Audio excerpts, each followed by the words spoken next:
കുവൈറ്റിലെ മലയാളി ദമ്പതിമാർ പരസ്പരം കുത്തി മരിച്ചു. ഈ വാർത്ത ഇവിടെ സംഭവം നടന്നത് കഴിഞ്ഞ വ്യാഴാഴ്ചയാണ്. കുവൈറ്റിലെ ജോലിക്കാരാണ് ഭാര്യയും ഭർത്താവും. രണ്ടുപേരും നഴ്സുമാരാണ്. അവിടെ സൂരജ് എന്ന് പറയുന്ന കണ്ണൂരുകാരൻ, അദ്ദേഹം വിവാഹം കഴിച്ചിരിക്കുന്നത് എറണാകുളം സ്വദേശി ബിൻസിയാണ്. ഇവർക്ക് മക്കളും ഉണ്ട്. രണ്ടുപേരും നല്ല ജോലിയാണ് കുവൈറ്റ് ലഭിച്ചിരിക്കുന്നത്. സൂരജ് കുവൈറ്റിലെ ആരോഗ്യ മന്ത്രാലയത്തിലെ നഴ്സാണ്. അതോടൊപ്പം ഭാര്യ ബിൻസി പ്രതിരോധ മന്ത്രാലയത്തിലെ നഴ്സാണ്. കുവൈറ്റാണ്, നേഴ്സാണ്. രണ്ടുപേരും രണ്ട് നല്ല സ്ഥാപനങ്ങളിലാണ്. അതുകൊണ്ട് രണ്ടുപേർക്കും ശമ്പള ഇനത്തിൽ നല്ല വരുമാനമുണ്ട്. അവരടുത്ത കാലത്ത് ഓസ്ട്രേലിയക്ക് ചേക്കേറാനുള്ള ശ്രമത്തിലാണ്.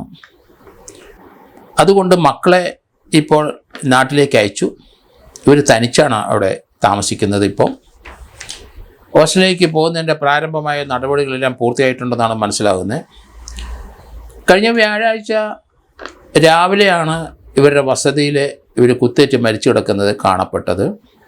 തലേദിവസം രണ്ടുപേർക്കും നൈറ്റ് ഡ്യൂട്ടി ആയിരുന്നു. രണ്ടുപേരും ഡ്യൂട്ടിക്ക് പോയി. സൂരജ് കുവൈറ്റിലെ ആരോഗ്യ മന്ത്രാലയത്തിൽ ഡ്യൂട്ടി ചെയ്തു. അതോടൊപ്പം തന്നെ ബെൻസി പ്രതിരോധ മന്ത്രാലയത്തിലും ഡ്യൂട്ടി കഴിഞ്ഞു. അവർ രണ്ടുപേരും ഒന്നിച്ച് അവരുടെ വാസസ്ഥലത്ത് വന്നു. അവർ തമ്മിൽ വഴക്കുണ്ടാക്കുന്ന ശബ്ദം അടുത്തുള്ളവരെല്ലാം കേട്ടു എന്ന് പറയുന്നുണ്ട്. ഏതായാലും വെളുപ്പാങ്കാലത്താണ് ജോലി കഴിഞ്ഞ് രണ്ടുപേരും വസതിയിലെത്തിയത്. പരസ്പരം അങ്ങോട്ടും ഇങ്ങോട്ടും പരസ്പരം വിളിക്കുന്നതും ശബ്ദം ഉണ്ടാക്കുന്നതും ബഹളം ഉണ്ടാക്കുന്ന അയൽവക്കംകാർ കേട്ടു. അതുകൊണ്ട് വെളിയിൽ നിന്ന് ആരെങ്കിലും വന്ന് അവരെ കൊന്നതായിട്ട് കരുതുന്നില്ല. രാവിലെ ആ കെട്ടിടത്തിൻ്റെ വാച്ച്മാനാണ് വന്നപ്പം വീടിൻ്റെ അകത്ത് രണ്ടുപേരും മരിച്ചു കിടക്കുന്ന കണ്ടു. രക്തം ഒലിപ്പിച്ച് രണ്ടുപേരും കിടപ്പുണ്ട്. രണ്ടുപേരുടെയും കയ്യിൽ കത്തി ഉണ്ടായിരുന്നു. വഴക്കിനെ തുടർന്ന് പരസ്പരം രണ്ടുപേരും കുത്തിയിട്ടുണ്ടാവും. അത് രണ്ടുപേരും നഴ്സുമാരായതുകൊണ്ട് ഫെയ്റ്റലായിട്ടുള്ള ഏരിയയെ കുത്താൻ അവർക്കറിയാം. രണ്ടുപേരുടെയും കയ്യിൽ കത്തിയിരിപ്പുണ്ട്. ബ്ലഡ് സ്റ്റെയിൻഡ് ആയിട്ടുള്ള കത്തിയാണ് കയ്യിലിരിക്കുന്നത്. അതുകൊണ്ട് അവർ പരസ്പരം വഴക്കുണ്ടാക്കിയെന്നാണ് അയൽവക്കംകാർ പറഞ്ഞത്. വെളിയിൽ ആരും വന്ന് അവരെ കൊല്ലേണ്ട ഒരു ആവശ്യം തന്നെയില്ല. ആ വഴക്കിൻ്റെ അടിസ്ഥാനത്തിൽ പരസ്പരം കത്തി കൊണ്ട് കുത്തുകയായിരുന്നു. ഏതായാലും കുത്തിയപ്പോൾ രണ്ടുപേരും വൈറ്റലായിട്ടുള്ള ഏരിയയിൽ തന്നെ കുത്തിയിട്ടുണ്ടാവും. ആ കുത്തുകൊണ്ട് തന്നെ രണ്ടുപേരും അവിടെ മരിച്ചു വീണിട്ടുണ്ടാവും. രണ്ടുപേരുടെയും കയ്യിലെ രക്തം പറ്റിയ കത്തിയുണ്ട്. ഇതിനർത്ഥം അവർ തമ്മിൽ വഴക്കുണ്ടാകുകയും പരസ്പരം കുത്തുകയും ചെയ്തപ്പോൾ എത്ര കുത്തിയെന്നറിയത്തില്ല. കുത്തുന്നത് എപ്പോഴും ഒരാൾ വാശിക്ക് കുത്തിക്കഴിഞ്ഞാൽ മറ്റേയാളും കുത്തുന്നത് വൈറ്റലായിട്ടുള്ള ഓർഗൻ്റെ സ്ഥലത്ത് തന്നെയായിരിക്കും. കാരണം അവർക്കറിയാം എവിടെ കുത്തേണ്ടതെന്ന്. രണ്ടുപേരും നഴ്സുമാരാണ്. അവർക്ക് മക്കൾ ഉള്ളവരെ നാട്ടിലയച്ച ശേഷമാണ് ഈ വഴക്കുണ്ടായത്. എന്ത് കാര്യത്തിലാണ് വഴക്കുണ്ടായതെന്ന് അറിയത്തില്ല. കുടുംബപരമായ പ്രശ്നം തന്നെയാണ്. സാമ്പത്തിക പ്രശ്നം വരാനുള്ള സാധ്യത വളരെ കുറവാണ്.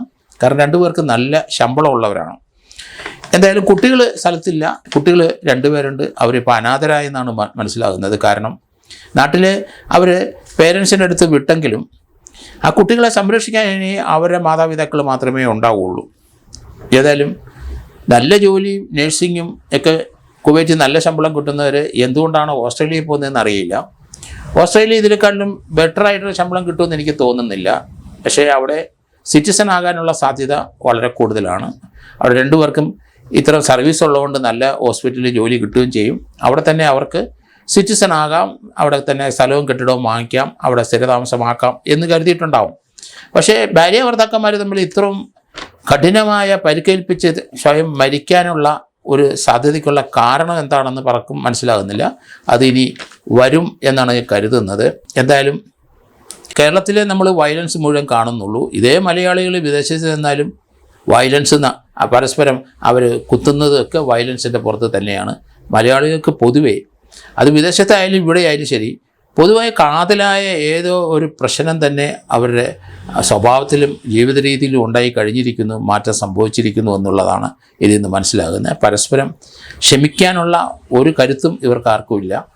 എടുത്തു ചാടി എന്തും ചെയ്യും. വാശിയും വൈരാഗ്യം മലയാളികൾക്ക് കൂടിക്കൂടി വരുന്നതിൻ്റെ ലക്ഷണങ്ങളാണ് ഇപ്പം കണ്ട ഈ രണ്ട് മരണവും.